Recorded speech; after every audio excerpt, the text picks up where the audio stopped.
Nous allons voir dans cette publication qu'il est vital et vraiment important de garder le talent que Dieu nous a confié.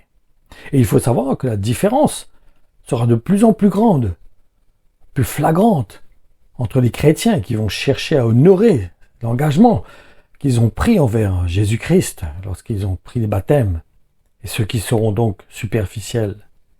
Et cela concerne ceux qui vont porter leur croix, et bien sûr, à l'inverse, ceux qui ne voudront pas mourir à eux-mêmes. Regardons à ce sujet l'avertissement qui se trouve dans le livre de l'Apocalypse, au chapitre 22 et dans les versets 11 et 12, où il nous est dit que celui qui est injuste soit encore injuste, que celui qui est souillé se souille encore, et que le juste pratique encore la justice, et que celui qui est saint se sanctifie encore. Voici, je viens bientôt, et ma rétribution est avec moi, pour rendre à chacun selon ses œuvres. Entre parenthèses, le livre de l'Apocalypse est adressé aux églises. Il faut bien faire attention à cela. Il n'est pas adressé au monde. L'Apocalypse est spécifiquement adressé aux églises et non au monde.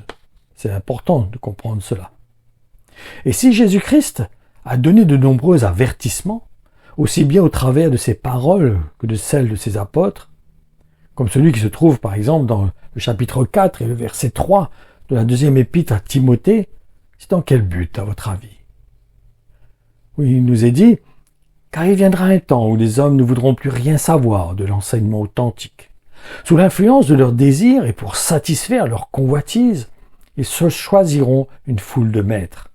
Ils courront de doctrine en doctrine au gré de leur fantaisie, ayant la démangeaison d'entendre des paroles qui chatouillent agréablement leurs oreilles. Nous voyons encore que là, ces paroles s'adressent à l'Église et non au monde. Et il faut comprendre que le but de ces avertissements ne nous ont pas été transmis pour nous décourager, bien au contraire. C'est pour nous challenger à honorer l'engagement que nous avons pris envers Jésus-Christ. Voilà la raison. Car il est évident que Dieu ne parle pas en vain. Et en réalité, son désir est que personne ne se perde, et que tous ceux qu'il a appelés puissent acquérir le salut. Donc, encourageons-nous à manifester une foi sincère, ceci dans le but que Dieu nous accorde sa grâce, de pouvoir ainsi entretenir ce que Dieu nous a confié.